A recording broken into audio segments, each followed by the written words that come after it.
And action. Hey, this is Robert Greatest here. We're going to talk about the tools it takes to take your barrel on and off, whether you're at home or in a shop or even on the back of your pickup truck, using a Reese hitch. There's several different vices made. This is just a tractor trailer truck U-bolt and a jack and a spreader bar. Viper makes a good barrel vise also, very economical, easy to use. You can use it on a Reese hitch. As far as wrenches go, this wrench, which is a heavy duty 2-part wrench, it uses a bolt to line it up with the action. This would be used on factory barrels where a lot of torque is required, or even a cheater pipe on the end of this handle is required. They also make several different heads, a universal, Browning, Winchester, etc. We make a line of wrenches. It's called ZAP, Z-A-P. They're rated at 250 pounds of torque, foot-pounds. We make them for all different kinds of actions.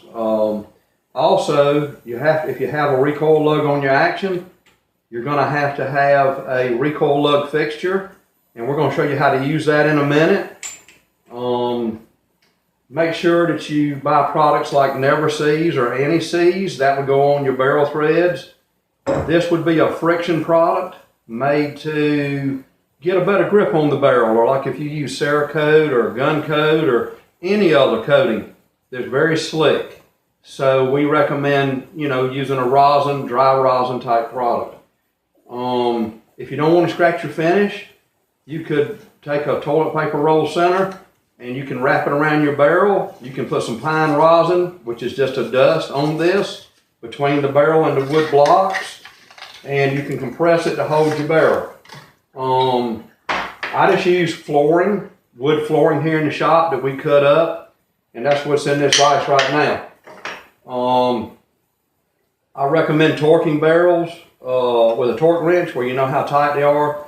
If you got a Tikka or any other action with a real small, narrow barrel shoulder, you can compress that shoulder and change your headspace. So we recommend, getting a decent quality torque wrench.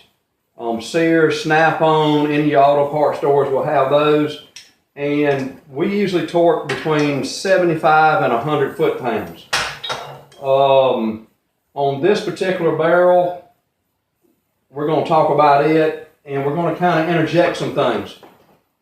This barrel's held out a good ways, just for y'all being able to see it.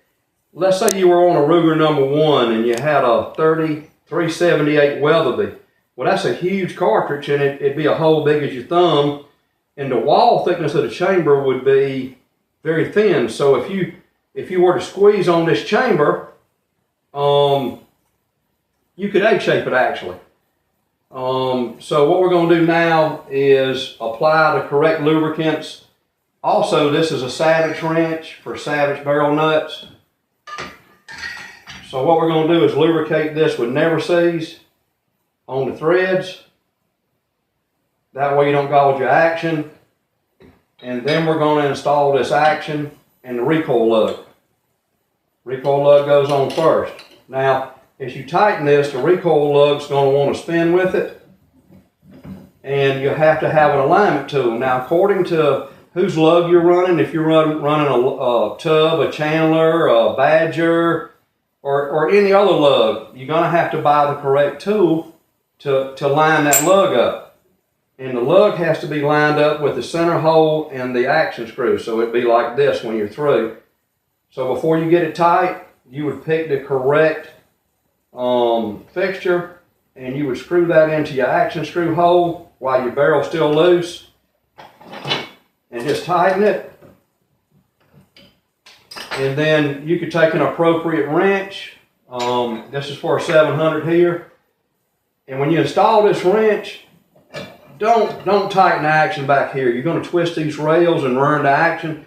Go all the way in until it touches the back of the barrel tightly. And then get your torque wrench. And right now this wrench is set at 75 pounds. And pull it slow and gradual until the torque comes up and you'll hear it click.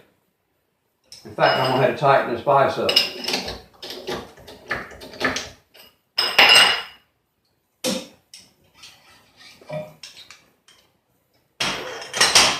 So Brian, if you can get a close up on these wrenches, we can kind of talk to you about them. This particular wrench is a Surgeon XL wrench, and it also fits a Tack Stiller 338. So it's a dual purpose wrench. We make that, and this is a Mausenfield, and it's set up to take a Mausenfield action off. This is the Curtis Customs. It's a 3-lug wrench, and it's made only to fit his action, and it will take it on and off, you know, successfully. This is wrenches for a Tikka, but it also fits a Winchester very well, and that's another one of the wrenches. And of course, this is the Remington 700. And you know, as days go by, we're making more and more products, and we'll be interested, you know, from hearing from you. Thank you.